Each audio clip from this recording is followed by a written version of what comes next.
Sanibonani. Sanibona. Lo khulumayo ubongano kaManyathi ngizonifundela qala umlando kaMjikjelwa wasemculweni. Bafowethu ke ngaphambi kokuba ngifunda umlando ngizocela nje ukudluliswa lokho okuncane ukuthi mangabe kufuthisha kuza othisha, uma kufi iphoyisa kuza amaphoyisa. Ngicabanga ukuthi njoba sonke sibangaka nje sinemisebenzi ehlukahlukene, sinayo nathi into yethu yasemsebenzini nezinkinga ezikhona ezithile. Akusho ukuthi kodwa lokho uma ngabe omnye wethu oyikholike sedlulile kulezo nkinga izona esiqhama ngazo emhlabeni. Inkinga namuphi umsebenzi uneyinkinga zazo. Naba nabasakazi bebeyichaza nje zabo, nabo babe nezinkinga zabo, kodwa angeke kusho ukuthi mangabe omnye wabo esehamba bese hayi wonke nje umsebenzi nomsebenzi unama challenges akhona. So laba abantu ade bebamsene noMjikjelwa emsebenzini wakhe abe usebenza umculo. Umlando kaMjikjelwa emculweni kwaqala ngo2001 eJabulani kune promotion, wahlangana nebhova likaDikadika wakhuluma nalo walivezela isifiso sakhe sokujoyina amaqembu ayeholwa yibhova. Ngaleso sikhathi ayekade eshiwo mahawukela. Ibhova lathi kuMjikjelwa okungona akhulume noQondani, ngempela wakhuluma noQondani, wathi uQondani alifika ichala ethembisa lapho babe practicela khona. Ngosuku lokuqala lifikile practicing ichala ethembisa, bonke abawuvalanga umlomo bebona imanga ezayigilwa ichala. Umgqumeni akazange acabange kabili kodwa wamthatha kusuka lapho wathi lo mfana ngizobhubhisa ngayi insizwa. Ngaleso sikhathi ibhova lalisaqhubha umsebenzi kaMahawukela. Kwafika isikhathi lapho ibhova lashiya khona amaqembu kaMahawukela, kwaba khona labashiya khona beqhubeke nawo ichala lahamba nebhova nabanye ozakwabo abanjengokhangelani Mhlongo, Jiva Zimnike, Ngiga Qondani noShilisi nabanye. Seliphumile ibhova amaqembini kaMahawukela lasungula iqembu amagcokama lapho lalishuthe khona noMtshengiseni Gcwenza. Emveni kwamagcokama ibhova ngokubambisana noQondani babe sebesungula iqembu abalibiza ngokuthi abakwethu. Kuleli qembu kwacula ibhova kodwa kuyikhava yeCD kwakushutha uMjikjelwa noMphondo uSibongiseni Ntombela ongasekho. Isizathu esenza ukuthi kubekwe lezi nsizwa kuCD cover yabakwethu ingoba kwakuyizona ezayijikjela ingoma futhi zaziwa nasebalandelini ukuthi uma kudlala ibhova babona ukuthi kuzoba lula ukuthi zemukeleke emphakathini ngoba amagalelo azo ayaziwa. Kuhamba isikhathi kwafika lapho ibhova lishiwa amanye amalunga alo ahamba ayovula umzwawo. uMjikjelwa waqhubeka wahamba nebhova likaDikadika. Into eyiqapheleke ngoMjikjelwa ukuthi wayengumfana oyihlupha ngolwazi futhi ekhuthela uma kunemidlalo. Ukukhuthala kwakhe kanye nokuba umfana oyikhombisa ubuchule kwamenza uma kwenziwa izinto wagcina wabizwa ngenduna endlunkulu. Umgqumeni walithanda izwi likaMjikjelwa uma beziculela nje bendawonye, wagcina wamcela ukuba amsize ngama-backings uma kudlalwa ulive kuma shows, kanti futhi waphinde amsize estudio uma berecorda. Elikamaqhawe belihlaba ngazo zonke uma seliphusha izitha. Buka nje lani kuMjikjelwa nokhangelani ithuba lokucula kuyithwasalami, ingoma yokuqala yeCD yethwasalami yayiculwa phambili nguyena uMjikjelwa. Ngenkathi esekumgqumeni uMjikjelwa ubebambe iqhaza, ubengagcini ngokuba yidancer kuphela kodwa ubebuya abhale ingoma. Kunengoma eyaduma kakhulu ayebhale ngokuhlanganyela nomgqumeni eyayithi liyela duma lamthathu umntoqamba mangala. Enye ingoma ezokhumbuleka eyayibhalwe nguMjikjelwa kumgqumeni lenethi ubheka labontu kwanazobumba kokuba ngomnyama. Zonke lezi ngoma kwakungezehawu lokho kwakucacisa ngokusobala ukuthi uMjikjelwa wayebambe elingakanani iqhaza ukujaha insizwa nebhova. Ngo2008 icala lalihlelo ukukhipha umsebenzi walo lihamba lodwa kodwa libe lingaphansi kwebhova. uQondani Mthethwa wathatha isinqumo sokuthi uMjikjelwa angaculi ethwaseni lami. Ngaleso sikhathi uQondani kanye nebhova babe busy befunela uMjikjelwa ikhampani. Zase ziqalile inhlelo zokuvula imgqumeni entertainment kodwa manje engenazo imali ezanele zokumaketha umculo. Umgqumeni noQondani bahamba bayomkhulumela ekhampanini ezingane zoma yafika yamchitha. Umthetho wabe sezama uMasondo akamchithanga kodwa wathi akeze ne remove okuyilapho athi khona uQondani phela lo mfana simdayisi.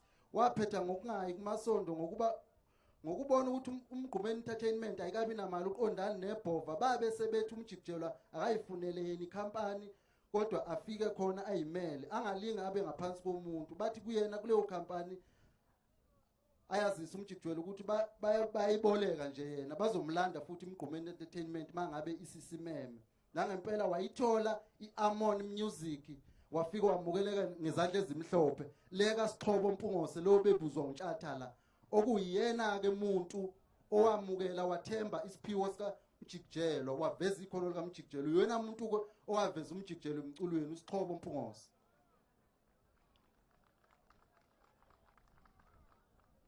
kwabe sekusuka manga intatheli yephephandaba thizeni ihubhuza manga ngoMjikjelwa kanye nebhova ingakaphumi iCD uMjikjelwa yokuqala kunodaba olwalibhalwe iphephandaba lihubhuza lithi uMjikjelwa utheni kuyibhova icala ladino laganunu wabo lifunda lelo phephandaba labe selithinta ibhova noqondana ukuthi mabahlangane babhunge ngalamanga ayihubhuzwa iphephandaba eseliqonde uxova indlunkulu futhi lizama ukuyehlisa isithunzi ibhova labe selifonela intatheli la ibuza ukuthi ikuthathaphi lokho ekubhalile lifona nje bahleli ndawonye noMjikjelwa noqondana intatheli yankwankwaza laselithi ibhova bhalani nifike la nithanda khona zintatheli vele business yethu iqhubeka kahle uma nibhala manga baqhubeka bazizwanela noMjikjelwa ibhova kanye noqondana owakuyimanager yebhova amanga ephephandaba awaza phazamisa ubudlelwane bebhova nechala iCD yokuqala kaMjikjelwa sihlupheke sonke lengoma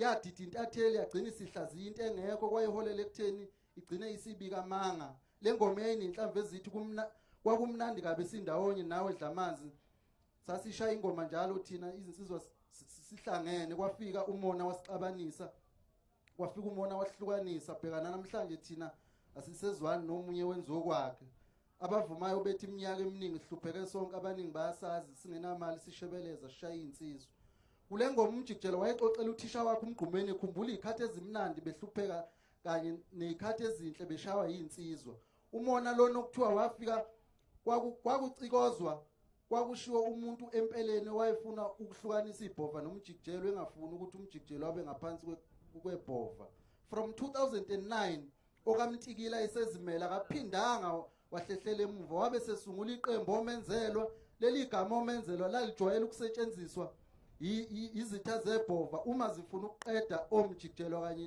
naye nabendlunkulu amanga ukuthi bebuke njengabantu abangazilutho kule album yomenzelwa kwakunengoma eyencoma ibhova ithi ngaphekwa yibhova ibhova lezo le album lahluleka ukuzibamba lamahalalelisa uMjikjelwa lathi kuye mfana wami uzoba inkathazo kwabaningi ngiyajabula ngomsebenzi wakho usazoshaya insizwa utshelwa yimi selihambile ibhova emhlabeni wasumonya kwabanye ngeke ngibadalulwe ngamagama bethi uMjikjelwa waxoshwa endlunkulu bethi wayengezwani nebhova konke lokho babe kushiswa umona kwaziseke kwaMtikila wayesevimbe kwasani ngealbum 20 years ago abanye abantu ababengenalo ulwazi bakhohliseka bakholwa ngempela ukuthi uMjikjelwa wayengasazwani nedlamazi esibongweni ezuku 20 years ago kukhona lapho uMjikjelwa ethi ubuphu kaBhejana owuphuze emaphephandabeni bethi uMjikjelwa akasathelelani nedlamazi besho behuphuza lihlaza mama bebe bengazi nokuthi sasihlangane kanjani waphikela waDlovu wathubeleza khona kunjalo kwaMtikila lawo manga nezinhlamba sekudicelelwa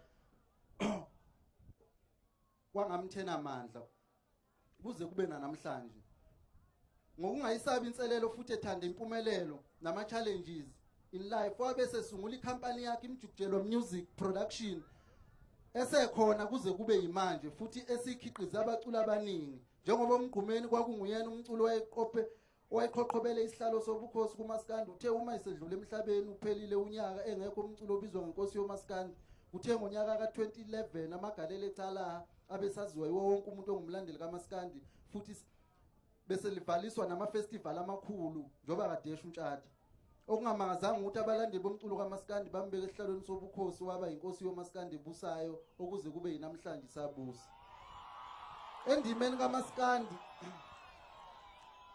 endimeni kaMaskandi inkosi yoMaskandi ayivunywa ngowonke umuntu kodwa bayilindi ikhothame bese beyivuma bonke bebehlale belwa benqamuka ikhanda bephika ubukhosi bayo uMgqumeni inkosi yoMaskandi eyayibusa ngaphambi kwecala ayayibusa beyiphika ababemphika baze bamvuma ngoba sekobandala. Akumangazanga ke nakumjikjelwa uma kukhona abamphikayo vele baqhuba olwasemculweni kaMaskandi nasendulo yikho ke inkosi eyake yabusa bengekho abavuleka umbuso wayo. Njengenkosi kaMaskandi ebusa umjikjelwa kwamphoqa ukuthi eziqhelelanise nokungcweka nabanye abaculi ngoba ehlonipha isikhundla sakhe sobukhosi.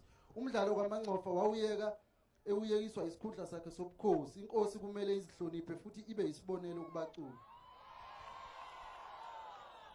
Kuthe ngonyaka ka2015 lapho umculo kaMaskandi ubusuwaziwa njengesizinda sempi futhi usudume ngokuthuka abaculi bawo abangezwani. Umjikjelwa ngokuhlanganyela nezinsizwe ezimbili okungomgube umakade bona kuMaskandi negcoka melisha basungula iqembu abalibiza ngokuthi Hondabuze kwayo. Leli qembu lakhiswa ngenhloso yokudala ukuthula nokubambisana kanye nokwakha uzwana emculweni kaMaskandi owusubuke kusuphenduka inkundla yempi kuphinde kususwe izithombe esezipendeke kabi ngoMaskandi.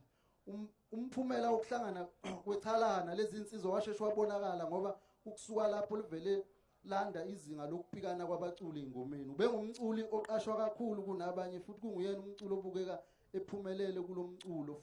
Ushunu wakhe udlalwa ngabaculi abaningi njengabanye. 2018 umvivinyile lonyaka uqala eyongena estudio wavele wahlaselwa ukugula okungaqondakali elungiselela iCD yakhe enesihloko esizwakalayo ubesevalelisa. Kumenele eseqedile ngayo iCD ama-albums akhe emculweni abese u29 2030 ngeDVD amabili. Ichala lisishiye emhlabeni ngomhla ka25 May ngo2018. Rest in peace Chala kaShafuza, rest in peace Nunemnyama, rest in peace Dlovane sakoShafuza. Laluphumule Nkosi yoMaskandi umhlaba usebenzele.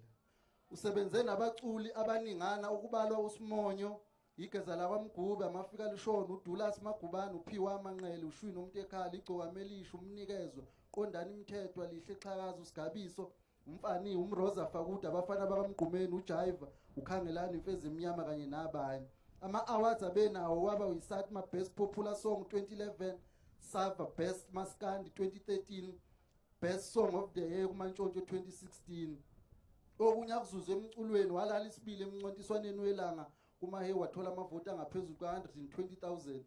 Usethenge izimoto ezishagalombili 8 ngomculo wakhe okubalwa igalofu, ama-GTI amabili, Corolla kanye namatekisi amane ohlobo leQuantum. Walala unumber 2 kwi-top 30 yokuvala unyaka okhosini FM ngo2013. Walala unumber 4 kwi-top 10 yokuhlukanisa unyaka yokhozi eqhathwe khona nalo lonke uhlobo lomculi. 2016 waqopha Umlando eqashwe ama-weekend awu51 kuma-weekend awu52. Hit songs awabaleki maningi ngalendlela engachazeki ne-leadership. Wayeyinduna eNdlunkulu, Maskandi King, uyena inkosi ebusayo.